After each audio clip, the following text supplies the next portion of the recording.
You are listening to The Mindful Messes, where tamed chaos meets honest conversations. We are glad you're here. Let's begin.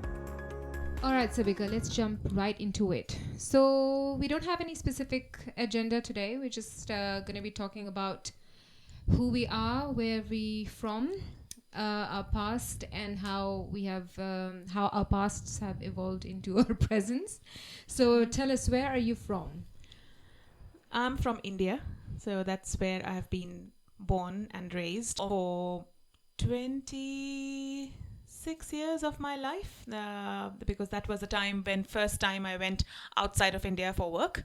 But yeah, so I come from the central part of India, from a very small town called Gwalior in Madhya Pradesh, to give exactly the geographical location for our audience to understand. A very Hindi-dominated belt. So in India, as we know, it's a very, very diverse country with different cultures, different languages, different food. Everywhere you go, just in like 100 kilometers, everything changes. Even the weather changes from north to south. But I'm from the central state, and this state doesn't have its any other language. Hindi is the only language which is there. So yeah, that's where I'm from geographically. Cool. Well, you know where I'm from. I'm from, I guess, India's ex from Pakistan. I think they've had a very great history. Yes, they've had a great history and a divorce that still is not. It's not reached its destination yet. Yeah, that's a very world-known political Exactly. situation, which we'll not get into in depth Yes, for not. obvious reasons. Yeah. But I'm very, very glad that you and I are sitting here. We both are now located in Australia, in Adelaide. Yeah. And you are from Pakistan, as you Yes. said. I'm from India, and we are doing a podcast together. Yeah, So. yeah, it's great. It's amazing, isn't it? World is not that big. It's a small world. So where in Pakistan are you from? And have you been there for all through your life before you came here?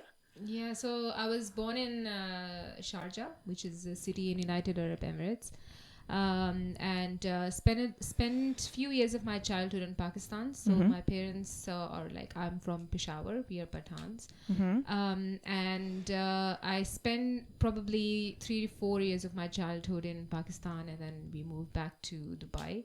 So my schooling and high schooling, it was in Dubai, and then moved back to Pakistan for uni. But because my mom, she was very impressed with Indian education. So I've actually studied from CBSE board till year 8.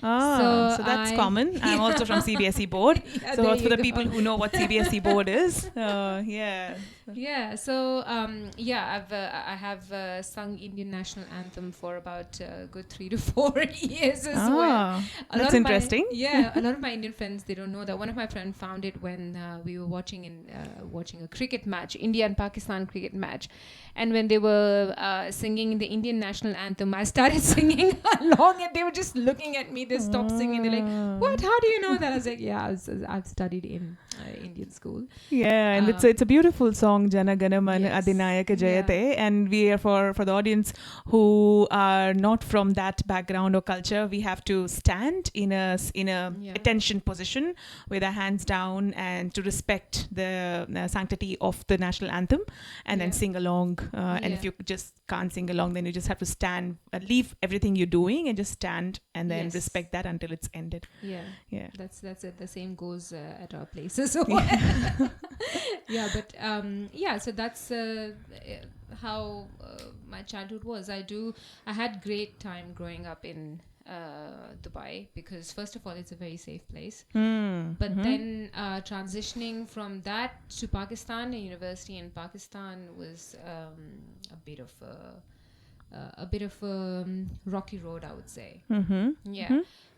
Because different culture. I mean, like, the culture is, if you think religious wise, it's the same, but I think where we come from, it's more of cultural restrictions that especially females have to face more as opposed to men. That's what I think I faced, and when I started to face them, I was confused first. Even the first confrontation with those limitations restrictions restrictions and limitations was a bit of a surprise for me, especially when you're 19 and you at that age you don't even know what is going on around you anyways, and then all these pressures and everything that add into the stress and anxiety. And in Dubai, the school that I was in, I was in a co-ed, so we used to have the girls used to have their classes in the morning and the boys in the evening, so the morning and evening shifts. And then when I went to uni, it was a co-ed, so that was a huge that was a cultural shock for me as well. And that is why I always from that time onwards, I really think that I opt for co-ed, because I think it prevents you from that hiccup in uni especially. So I've not experienced the only like one gender education. I have been raised in studied educated in a co-education school, convent.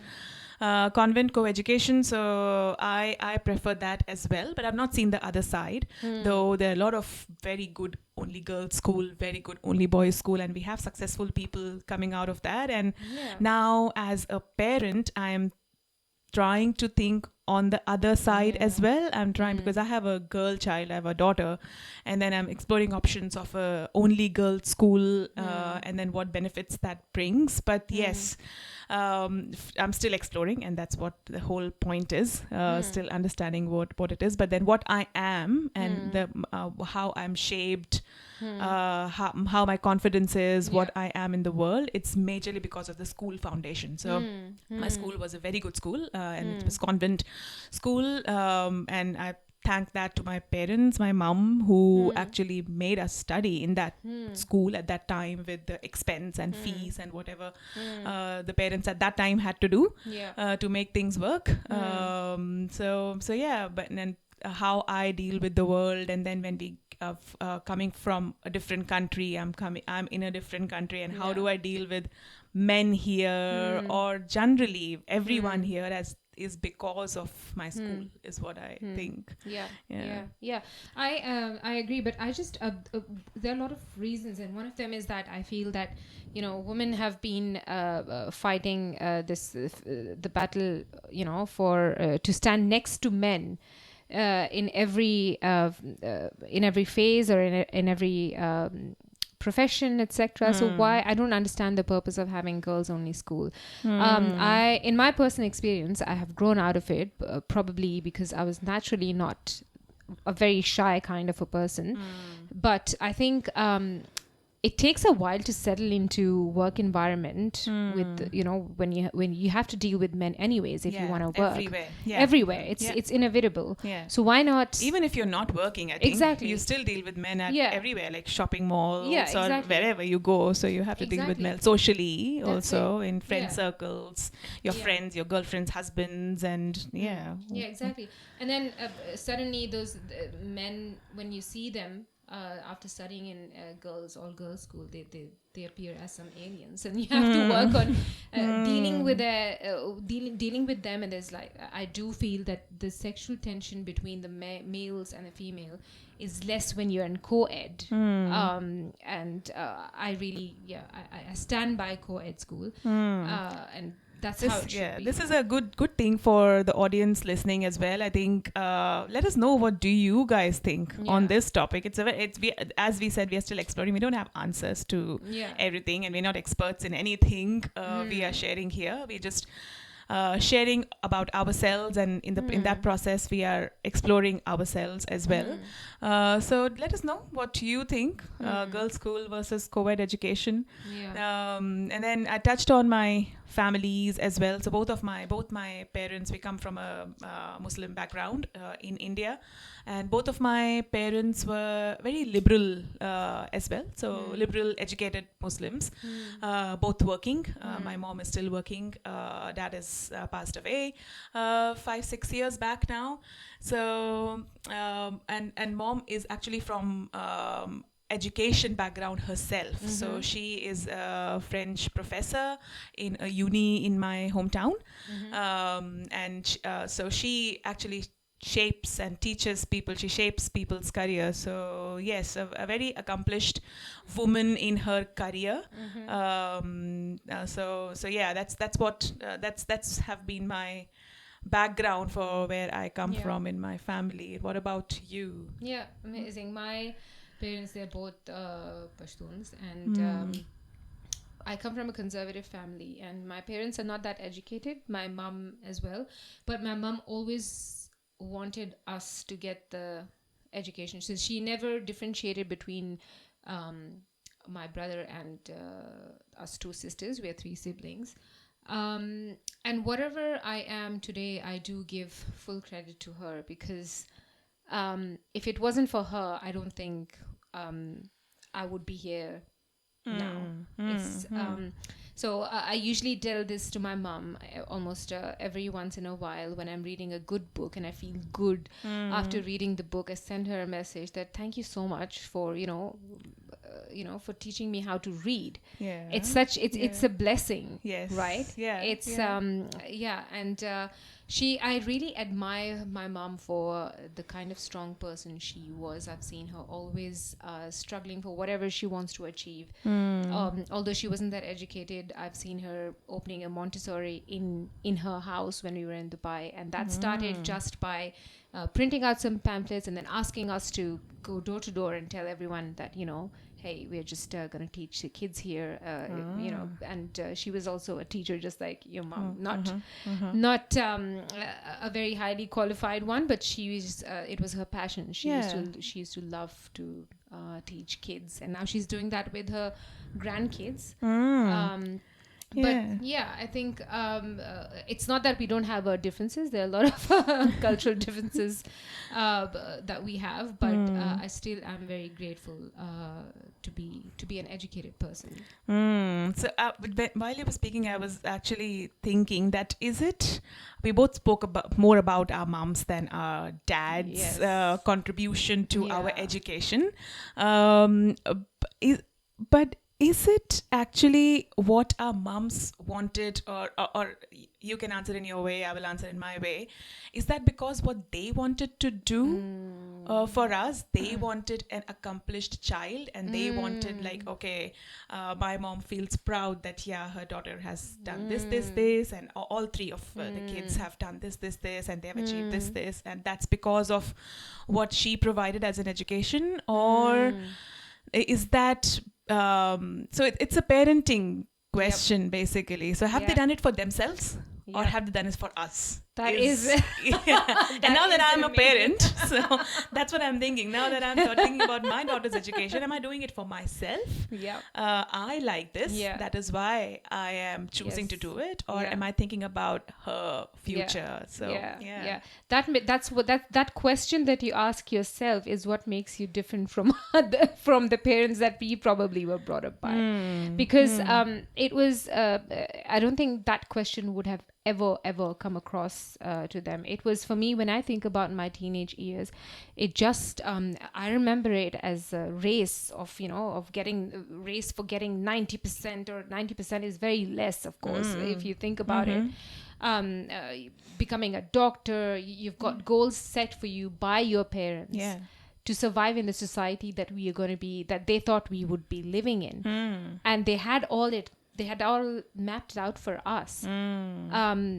But it's just we have always heard them saying that they've done it for us. But it doesn't make sense now that we grow up, because because there was a lot of comparisons. What I also remember is with all the good things, what I also remember is a lot of comparisons. I'm not sure if that was that generation across the globe, or it was more pressure of survival in the countries we come from. So comparisons, because if you don't compare, then you don't compete, and then you don't strive to be the best. So I always remember that, that person's daughter or Yeah. son, they achieved Yes. 95% Yes. and you are just at 85. Yes. So what did Yeah. you do? That's Yeah. the worst thing you could Yes. ever do. Why are you not Yes. studying? Why are you Yes. not? Yeah. So that pressure Yeah. was a lot, I think, if I It was think a as a real child. thing. Yes, Yeah. it was. I think that must have been a source of anxiety for a lot of us growing up in that stage. I remember it. I remember being awake throughout the night to study. Because you had to win the race. There was Yeah. no other option. Yeah. You had to win the race. You had to, you know. You had to just put up with the expectations that were set for you, Yeah. and you did not have the window to disappoint your parents. Yeah. It was not like a disappoint them, heartbreak. please Yes, them. Yeah. exactly, to Yeah. please them. It Yeah. was a huge thing for us, at least growing up, which Yeah. is not healthy, because Yeah. for me, as a person, which I look at it now, is that we are too hard on ourselves, because we've always had something to prove, to achieve, in order to be seen, to be felt seen or acknowledged or appreciated. So sitting idle without doing anything for me, it seems like a crime, because at the end of the day I'm analyzing myself that, oh my God, I have not done anything productive. Yeah. But that's all. And we now, at this age, we are aware that why we are having these thoughts, but it's still, the knock, that hammer still, it just keeps on banging on the head. Yeah. So is that a good thing? Is that a bad thing? What's the balance in between? So and a lot of people would be able to relate to that as well. Not sure if only from India or Pakistan background, but other parts of the world also, if that pressure was there. I think it was that time, or the like when we were born. So we are called millennial generation, the late 80s to 90s, and with that background and what we are brought up in. And now we are parents. So now is our time to what we give. So that's interesting. But what you're saying, like when our parents were growing up, like I've heard my mom telling me a lot of the times that I want you to do things that I couldn't do. So she had dreams for herself, and she has told me that a couple of times, that I want you to do things that I couldn't do. But they wouldn't have imagined such a drastic change in the in the conditions that we are in at the moment. That's right. What they wanted us to do, what they couldn't do, was for the time that they were growing up in. They didn't really realize that what kind of world we are going to be stepping into. And that's the same goes with us as well. We don't know what kind of lives our kids would be living. Would education would be as important as it was for our parents, and as it is for us. So it's just but as of now, I think the most change is what we have seen. We have seen the most changes. I think the people born in 80s and early 90s have seen the most change in terms of how the world has changed, technology and everything around us, and adapting to that change as well. We are playing tug of war constantly. I feel like we are pushed back by how we are brought up, and then we are again coming forward to try to accommodate ourselves with our kids, try to relate to them, and it's not easy.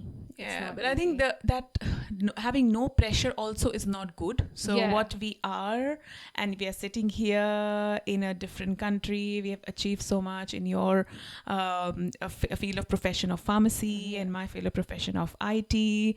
That is because of that pressure. It's not easy. It's the most. I was reading or hearing to something this morning. One of the most difficult things is to change the place you were born in, to move out of the place you were born in. It's very difficult. It's not easy. There are a lot of immigrants out there, but it's a very big step to take, because you have your background there, you have your memories, you have your home, and it's not even about memories. You have the comfort zone, you have links, contacts, where you can just grow multifoldly where you were born than uprooting yourself, Yes. coming to a new place and starting back Yes. from scratch. Yes. It's very hard. And Absolutely. I think all the people who have done that have done a great job. So Yeah. applause to Yeah. us and Yes, to everybody everyone. else who Exactly has right. done that. Yeah. That's so true. I'm currently reading a book. It's Becoming Myself by Dr. Yalom, and there's one line which I'm not going to say quote unquote because I might be saying it wrong, but what it actually meant was that he was also, his parents they were immigrants as well, Jewish immigrants. But what the thing was that he was trying to imagine himself being in a therapy, and what his imaginary therapist would tell him is that you actually hate your past, like the culture that you come from. You're trying to uproot yourself, but you cannot perceive what you're getting into. So I think that's a kind of the battle that every immigrant goes through, especially in the initial stages. Is that we can't get rid of the roots, no matter how much we dislike them. Because it's ingrained in us, right? Yes, it is. And we have to always work against it. Exactly right. Or for it. So taking the good parts of it and leaving the bad parts. But then you have to constantly self-coach yourself of what you don't want to carry in what you do today. So, yes, absolutely right. But I think we're doing well. We're doing well. For me, the winning situation is that if my child can come and talk to me about something that I wouldn't have really had the courage to talk to my mom about, it's a winning situation for me. It is. It's awesome. And your child, for people to know, is 10, 11 years old. So he's turning 12. He's turning 12 in this month. Days. Yes, he is. Yes. Oh, yes. Oh, I've seen him since he was 5 years. The first time I met your son Ayan was when he was 5 years. Yes. And now he's turning 12. Oh my God! There's the last year before the teenage. So he actually starts teenage now. And oh my God, stepping into 13. I know. And so that'll be a big transition. Stepping into 13. So you're already feeling it. Yes, a lot. There's a lot of anxiety that because I think in that age we don't even know what anxiety is. Every feeling that we experience, it's an alien feeling for us. And we always need our parents to walk us through that. I remember that when especially when I told you, we talked about what happened a few days ago with Ayan, and when I was trying to process it, I went back to my childhood, and I remember saying this to my mother, that I feel that something horrible is going to happen. But I had no idea what that feeling is, and my mother had no idea what this means either. That's being anxious. And again, the same thing, was it the generation or was it the culture? Suppressing your emotions was what we were taught. No, this is nothing. Just shush. Yes, so just shush and don't even feel that. And I'll always mask your emotions and feel happy and grateful. You have got everything. What's the problem? Yes, being grateful is one thing, but acknowledging your feelings is a very important thing as well. And if you keep disregarding your feeling, then it becomes overload, and that comes out somewhere in your life. So that's what I've learned with my experiences as well of loss, trauma, and everything. That we never sit with our feelings. And we were like told that, oh, that's nothing. Fine, just forget it and move on. Forget it. You're strong. You're strong to move on. But actually, what I learned is you're not strong to just shush your feelings and move on. You're strong to feel your feelings and pass through it. So absolutely right. Because they always come up. They always haunt you in different ways. And it's a very good thing what you touched about now, that your son can come and talk to you about his feelings. I don't remember I spoke about or discussed about my feelings to my parents ever. I don't remember that. It's not not demeaning or disregarding anything, but it was all with me, and I always fear to share or to say something to them Yes. to make them upset. Yes. Maybe. Yeah. So that was a thing. But yeah, so that's why the millennial parents have a Yeah. very hard job as well. Yes. Exactly. So my daughter is still just 2 years old. Yes. So I'm still learning every Yes. day, and it's Yeah. like, okay, I can't slap her like what used to happen. I can't shout at her. Yes, I have to exactly. think about her emotions. Mm. So we are psychologists, coaches, health coaches, teachers, parents, mother, friend, Yes. confidants. Yes. So many roles as a parent we are now Yeah. for our kids. It's Yeah. a very, very hard job. Yeah, I think. and trying to juggle it with our careers as well. Yes, yes, yes. So that way I can't, like for me, it's like my mom and dad both had careers and Yeah. very equal careers. So Mm. yes, I can't say that, now I have a career. My mom also had a career. So, Yeah. but then the emotional side of Yes. it was, I think, it is, we are acknowledging it more now that yes, professionally also we have to achieve and excel and do good, if not excel, and personally also with our emotions and everything and what we are passing on to the next generation, and with this fight of I don't want to be what the previous generation Yes. was. I think that's a big thing Yes. for us parents now. And it's very hard. It's hard. absolutely I think, hard. yeah. We constantly have to separate the feeling that, hey, are we trying to protect our child from the traumas that we've gone through, or or is it actually the right thing to do? Yeah. So it's hard. I totally get you. And with the when I was growing up, the anxiety and depression and things like mental health problems, they had a huge stigma associated with them, and it is still back home. It is back still home. back It's home. still Yes. there. Yes. And here as well, it's more in a hushed way, and it's not as much as it is back home, but it's still there, right?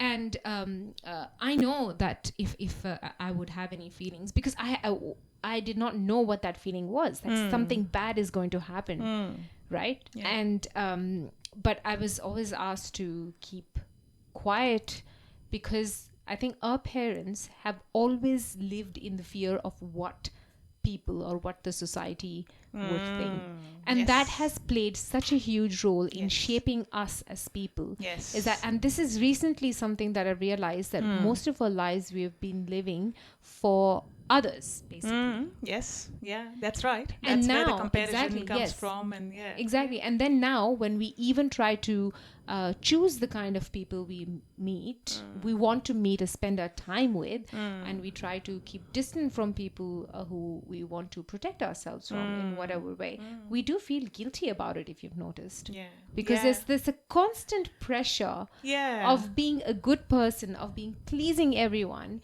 that even a moment that you would spend for yourself, it becomes a moment of guilt. Yeah, that's right. Yes. Yeah.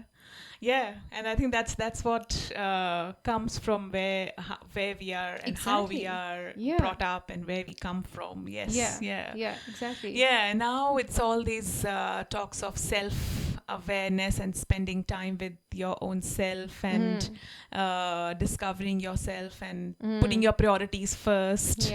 But definitely, I completely correlate with that guilt feeling for us. If I avoid something or someone, just because I just want to spend time on my own. I just want to sit on the couch and watch Netflix, maybe. Exactly. Yeah. But I've told someone that I can't catch up with them or I don't have time, so I feel guilty about that. I have to accommodate everyone just because, so that people don't feel bad.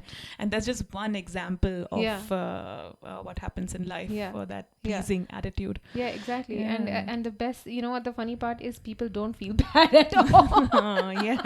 Yeah, that's right. It's only in your mind, you're thinking what people are thinking, but people actually have a lot going on in their life as well. Yeah, that's right. And this is the book that I'm reading. There's an interesting thing that I came across as a medical term for it, which I don't remember, but what a certain situation makes us feel, or any kind of feeling that is triggered by a situation, it actually changes the way we look at that situation, even if it's like reality. So I would be if in past I have had an encounter with someone fearful, and that feeling of fear has stayed with me, and I would always perceive as that person in my visions when I experience that fear. Yeah, because you actually forget the incident, but you remember the feeling. The feeling. Yeah. Exactly. So that's exactly. That's right. So, you don't for some time you will remember the story, what happened, this happened, that happened, but after some time you will just completely forget what the events, exactly the happened, real the events. chronology of the Yes, events. yes, But you'll always remember the The feeling, the feeling. hurt, Yeah. the fear or whatever associated with that incident. Yes. So, And that incident might come back to you. And the incident might not have happened in the same way as you have perceived it, but it's because of that feeling, that what you felt at that moment, that gave it that reality. Which might be entirely different from what actually happened. And this is it was mind blowing for me when I read that, and it can be very hard to implement all the time. But it is amazing how our brain works. It's just So I want to ask you something. That is there any smell or anything around here that takes you back to your childhood or your safe place, or what you call home? Smell around here. I think the not the smell, but the other sense is the taste. I think what takes me back home is always the food. I guess. I would always say food, the tongue, because that's something which I miss miss a lot for where I come from, and the kind of food we used to have, and there was a lot of things, because of where I come from, the morning starts with samosa, kachori, and jalebi. Oh my goodness. And for people who don't know what that is, that's fried, battered, oil deep fried patties, and deep fried sweet. So it's deep fried, and then you put it in a sugar syrup. So that's jalebi. So that's what the morning breakfast is every single day. And the generation survived it, and the people are still surviving. And then they and we used to eat it from the roadside. So like the big shops, and they had big vessel with like liters of oil in it, and then they're just frying it. I can imagine it. And then we are eating it. So they were delicious, weren't they? And now I am so conscious about health and what I put in my stomach, and what I eat the whole day. I track that and everything. So I don't know, coming from that whole fried and that's what takes me back also. I really want to, when I go back, I want that, and I want to relive that as well, because sometimes now if when I go back and I try to eat the same things, my appetite doesn't suit. Same here. So because we have completely changed. Here, and with age and living in a different country as well, and with food choices and health, so we have changed ourselves. So your biology changes according to the place that you live in, and you've lived here for quite a long time. 9 years now. So for me it's 13 years, I guess. Wow. But for me it is when I look at mangoes, because I absolutely miss the mangoes in Pakistan. They're delicious. Yes, right? I agree with that. Yes, they're delicious, and that would be same in India as well. Yes, we have so many varieties of mangoes. And all of them are delicious. Yes. All of them. And for me, all my when I think about home, it's just the childhood time, like when I was in the 1 to 10 years of age. I think that those were the happiest and carefree days, I think, for all of us, I think. Yeah, for every human, I think. Every human, yeah. So we were like, when we were in our village, we used to have mango parties. So what they used to do, that all my uncles and all our cousins, and we were kids at that time and everything, they would get mangoes, and then we would have buckets full of ices, and they would place the mangoes in the bucket of ice. And once they were cold enough, we would just start eating them. Wow. And yeah, so I that those whenever I'm feeling stressed, I do try to take myself back there. It's a very wholesome memory for me. So whenever I see mangoes, I'm like, oh, I want to do that here as well. That's an amazing association. Yeah. We've spoken so much about childhood and where we come from and our backgrounds and what and how that shaped us. So what do you think of have we become what we are because of the background we have come from, or are we still exploring ourselves, or was there a point in life when you, and if I ask that to you, you actually realized that yes, this is where I come from, this is who I was supposed to be or I was expected to be, and that's why I'm like this, but this is not who I am, and there's this time to shift or evolve. Was there a time where you felt that's that? yeah, it's a journey, and not everyone has their journey. Some of them they just stick to whatever they've been taught. Yes, yeah. Which is is also a very good choice. Yeah, it's a happy ending. Yeah. I mean, Yeah. at the end of the day. Yeah. But for me, when growing up, I think I did know that something was not right, but I just went with whatever I was taught. I was very religious, and tried a lot to accommodate and to make my parents and surroundings happy by being by trying to align with the definition of the good girl definition that we have back in our countries. But it was when I moved here, I think it was after maybe when I was close to my 30s that I started to realize that no, something is not right. I don't really I don't agree with how I was brought up, what I've been taught. It doesn't make sense. And I'm also upset that why it doesn't make sense, because you've lived your life, like half of your life, according to the principles that you're taught. Yeah. And now it's conflicting. Yeah, exactly. Yeah. It's conflicting. And then, so I still don't think I don't practice whatever we have inherited in terms of qualities that we have, but they're still in my mind. They're still there. Like they still knock on my head almost every day. They try to stop me from doing what I want to do, just to because that kind of feels safe. It has been done for a long time, and so it feels safe. And but I think as the good part of it is that the base was strong, so the foundation was strong. That's why we are standing. We're still standing. We have not fallen. And we are here doing so many things and always trying to learn something new, so that even at every stage and age, we're not in our 20s. I'm not even in my 30s. I've started my 40 journey already.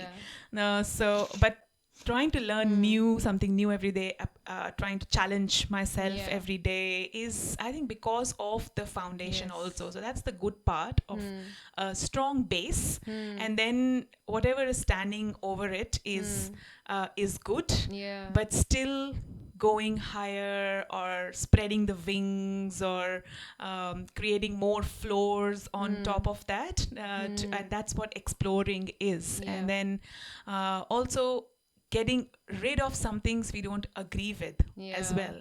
That is also not a bad thing. The foundation still remains the same, but on top of it, whatever is standing, if you don't agree or correlate to that anymore in that exploring journey, you can leave that and step away from it or move away from it, and then imbibe something new in what you are shaping as. But I think for me, most fearful thing that I experience is to be completely myself. Because I think all our lives we've been told that a human is just, is full of flaws. So completely being yourself is just a flawed thing to do, I guess. That's what. So that has been that has been a fearful thing for me to experience. I still try every day. But I'm being very honest that it's not easy, or as much as I enjoy it.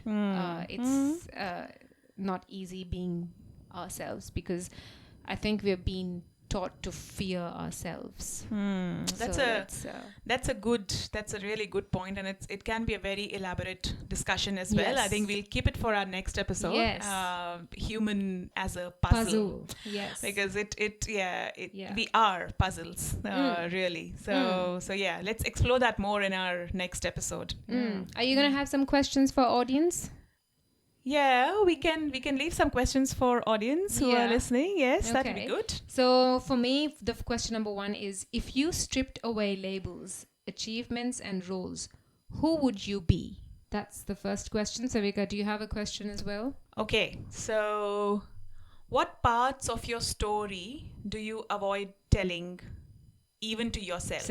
Oh, that's a good one. And are we expecting people to comment on that? I'm excited to hear answers to the second question. Yeah. Yes. So it's what parts of your story you don't want to tell even yourself? Yes. So that'll be a hard one. Yeah, it's self-introspection, and it'll be good if you want to share that across as well. Yes. Yeah. And the final question is, are you living closer to your origins or further away from them? And what would it mean to make peace with where you came from?